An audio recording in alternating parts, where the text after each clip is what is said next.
Welcome to the Astute Prosperity Podcast with your host, John Way. Join us as we interview successful business owners and professionals, uncovering the strategies that fuel their personal, professional, and financial success. Discover what it takes to thrive. Alrighty, welcome to another episode of the Astute Prosperity Podcast with myself, John Way, and today we have the pleasure to have Mr. Lee Nugent on the podcast today. How you doing, Lee? Man, I'm fantastic. How are you? Doing great. Thank you for your time today, and thank you Absolutely. for taking the time out to share a little bit about yourself and what you do and your learnings with the audience. I really appreciate it. So with that said, would love to maybe kick it off by asking you like what. So tell us about a little bit about you yourself. Where you are today in terms of your real estate career, if you will, or real estate portfolio, and how and kind of tell us a story about like how you got there. Yeah. So it was a cold October night. I'm a Scorpio. No. let's not go all the way back, right? So we'll just Okay. we'll bring it into when real estate kind of comes into play. Okay. So it was actually April 24th, 2015. Okay. That was the day that we bought our first property. Oh wow. Okay. And so our 10-year anniversary is coming up next week. And I'll be speaking at a RIA. And that day I'm going to try to like keep it all, together because it's been a decade of my life, in real estate. And it's been absolutely life-changing, right? So I'll go ahead and tell you that. My wife and I, we started with $6,000. And really that's really where the rub is. A lot of people, they'll ask me, did you really start with $6,000? Truth is, no, we started with $3,000. And then we realized that wasn't enough. So we started another $3,000. So we're in it for $6,000. Uh-huh. And a lot of that over the years, started with going in, negotiating high equity deals and, making sure that it's attractive to the bank when we go to refinance our rental properties. And it started with one duplex. And I think 3 weeks later, we closed on our second duplex because when we finally jumped in, John, did we jump? And I've got to say that was what changed our lives. Initially, it was just going to be, hey, we're going to buy a couple properties a year. And then whenever we go to retire, it'll be there for us. Yeah. Maybe in hindsight, I should have shared my goals with my wife a little bit more because once I got in there and started buying these properties, I saw the potential for it. Yeah. And I'm like, man, if I just work really hard for a few years, now I can be lazy for the rest of my life. Yeah. And, one of the things I think Bill Gates had said, if you want something done quickly and effectively, find a lazy person to do it because they're going to find the most effective way to do it. Mm-hmm. So in that sense, the past 10 years has been a lot of me working to be able to be lazy again. Yes. And the properties, I can go into our acquisitions. We've had a murder at one of our properties. So, there's been a lot of stories that I can share with you about the journey. Yeah. You just tell me where you want to go, and I'll dive into it from there for you. I don't want to take the next however long we're going to be on this call to just start and ramble. So give me some guidance, and I'm right here. Yeah, totally. I think how about we'll kind of land at today. Like where are you today with your portfolio, with your real estate portfolio? Yeah. So today our portfolio consists of 55 rentals, and it's actually going to be 54 tomorrow. We've actually signed off on a HUD to where we're selling one of the properties. And so we'll be at 54 rentals and still $6,000 invested. We haven't added any more money out of our pockets over the past 2 years. Wow. Yeah.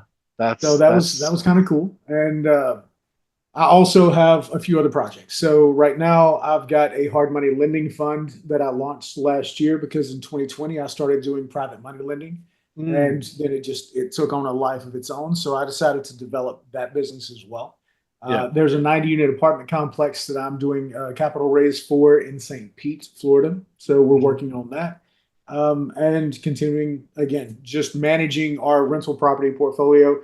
I've got a friend of mine managing now because we moved 1,100 miles away down to Naples, Florida 3 years ago. Mm-hmm. So that's pretty much where we're at, and of course I still continue to, sell real estate, fund deals, and, a little bit of everything that I can do effectively anyway. Yeah, yeah. And would you say, I mean, you're currently you and your wife are doing it for the fun of the fun of the business, not so much for the need, right? Yeah, yeah. So my wife, in 2020, she was able to leave her W-2, and I'd left mine in 2017. So I became a full-time realtor at that time, and we were able to build up the business and build up our properties portfolio to where she was able to tell that job goodbye. And that was shortly after lockdown, right? So the pandemic, whenever we went into lockdown, everybody stay at home, don't get out, Instacart your groceries. So we're doing all that. And my wife was in oil and gas at the time. She was, a corporate job. She didn't enjoy it. And we had been talking about her leaving that anyway. And that was just the opportunity that she needed to really give her the push. Wow, that's awesome. I mean, yeah. So, like, I guess how, and was it because of the fact that you got into real estate that allowed you to do that, or allowed your wife to do that? Without question. I don't know any other way that I could have done that with her, for her, however you want to put it, because she's been bought in just as much. She puts in the same amount of work, mainly with dealing with me, so that's a job in itself, so I wouldn't say that she's fully retired. If it wasn't for real estate, I can tell you exactly where I would be. Yeah. Because at one point I was a poker dealer, and oh wow, interesting. Whenever I tell you earlier I have ADHD, I mean it. I have career ADHD. Yeah. So I was a poker dealer throughout most of my 20s. I got married, and shortly after, my wife was like, you know what, this nights, weekends, holidays thing, not really our jam. So I was working as a supervisor at that point because you move up. It's anybody that ever watches this. If you're in the casino business, you know that you do not want to put on the suit, because once you put on the suit, you can't take it back off and go back to begin a deal. All that to say, we talked about it, and I ended up taking an $8 an hour pay cut to go work customer service, entry level corporate America. And over the few years, I worked my way into sales.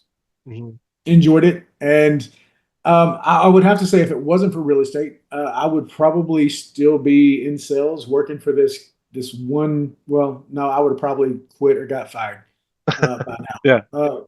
There was this one guy that I just really attribute him to being my driving force to getting my real estate license and going full bore.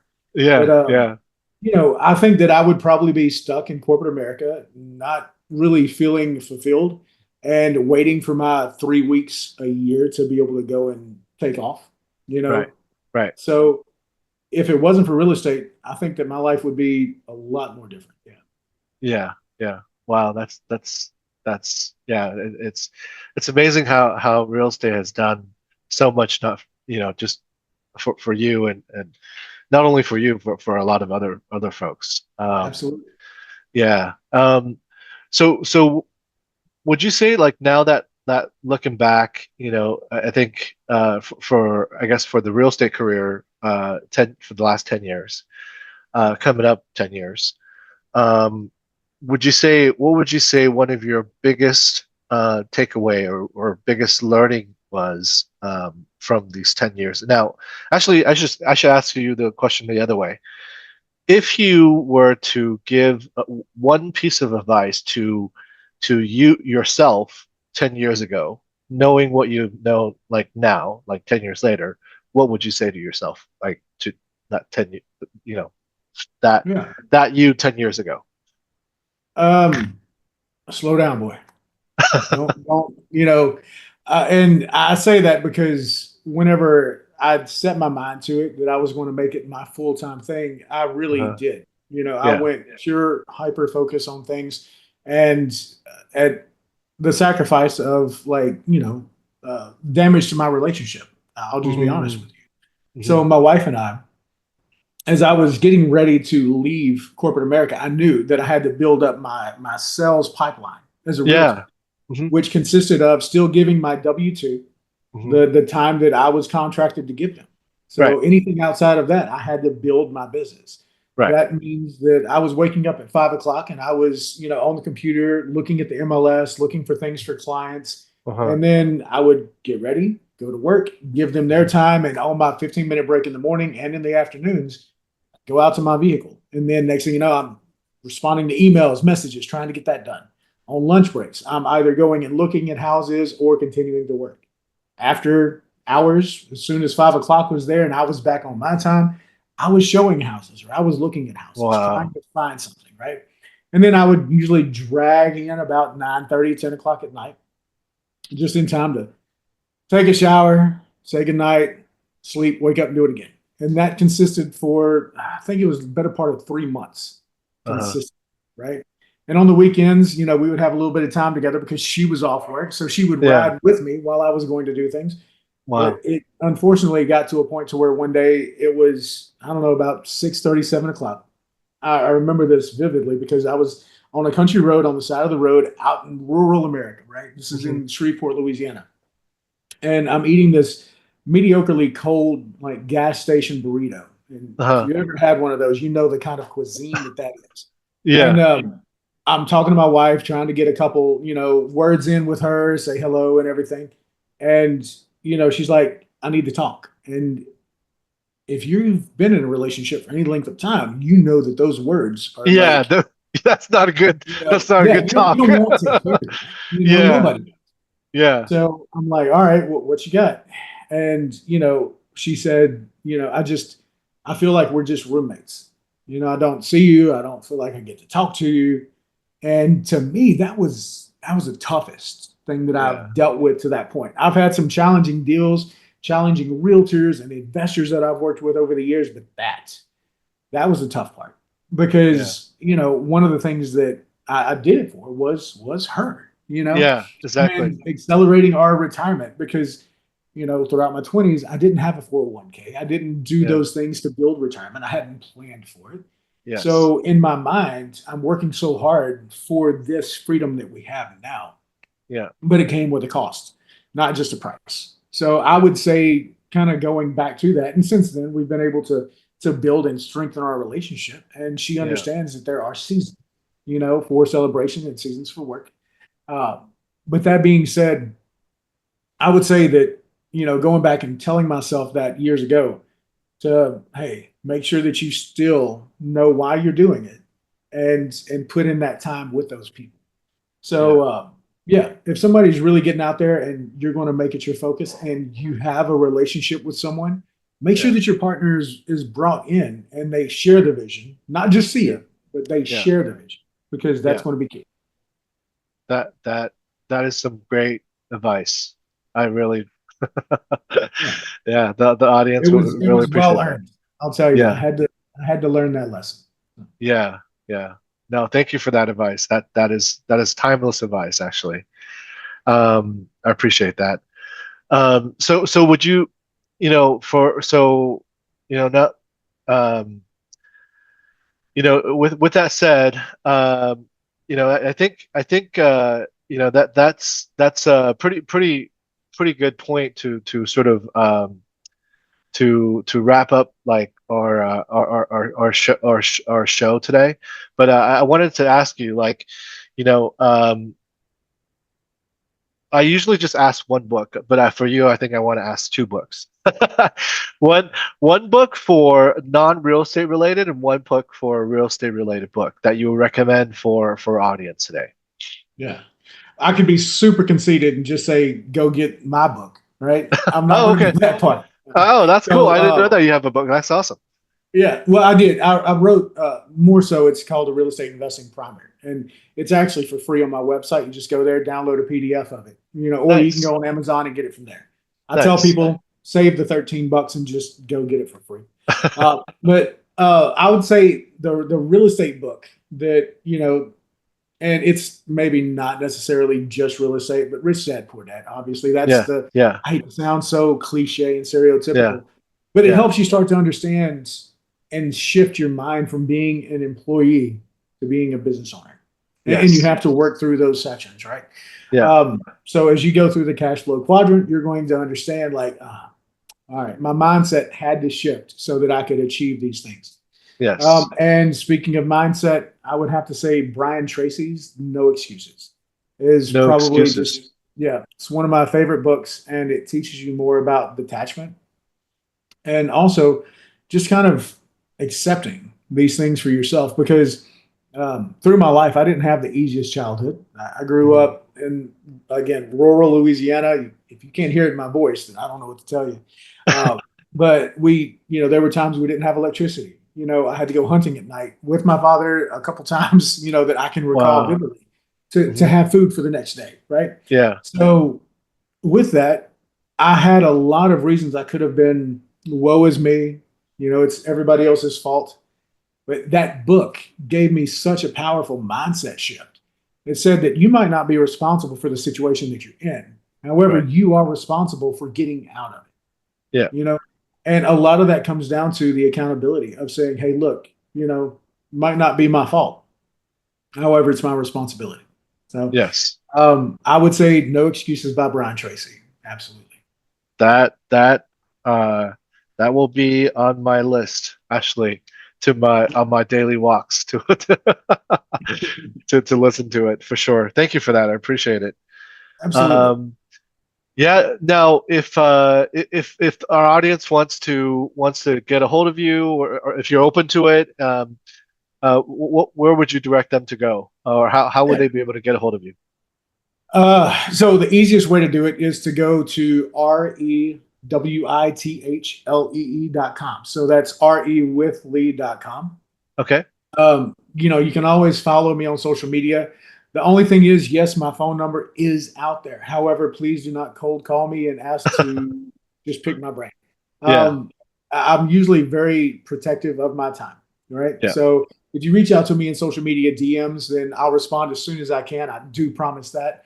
However, and I've had this happen before, people call me 3, 4, 5 times in a row. Then I'm in a meeting, and then I try to call them back. They're like, I just wanted to see if I could take you to lunch. I'm like, no, you can't. So, and it's mainly just time management really on my part, because now I've learned that lesson of how valuable it is to spend with my spouse and pour back into that relationship. Right. Because I don't know anybody else that's put up with me as long as she has. And I don't know anybody else that's willing to. So I need to make sure that I invest in her as much as I invest in real estate. That's awesome. That's great. That's great advice. Thank you for that. Awesome. And thank you so much. I really, Lee, thank you so much for your time and your sharing today. I think happy to come on anytime. I myself learned a lot from just our chat today. Truly. So thank you so much for your time, and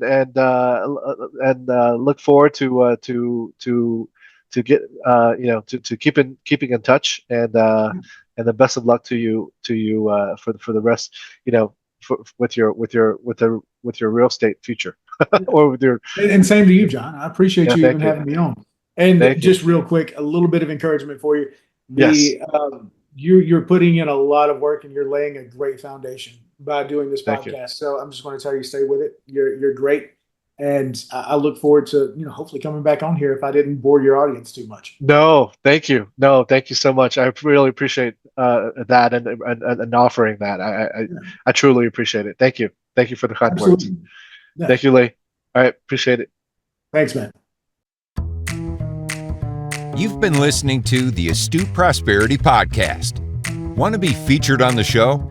Head over to astuteprosperitypodcast.com/guest and apply to share your success story with our listeners.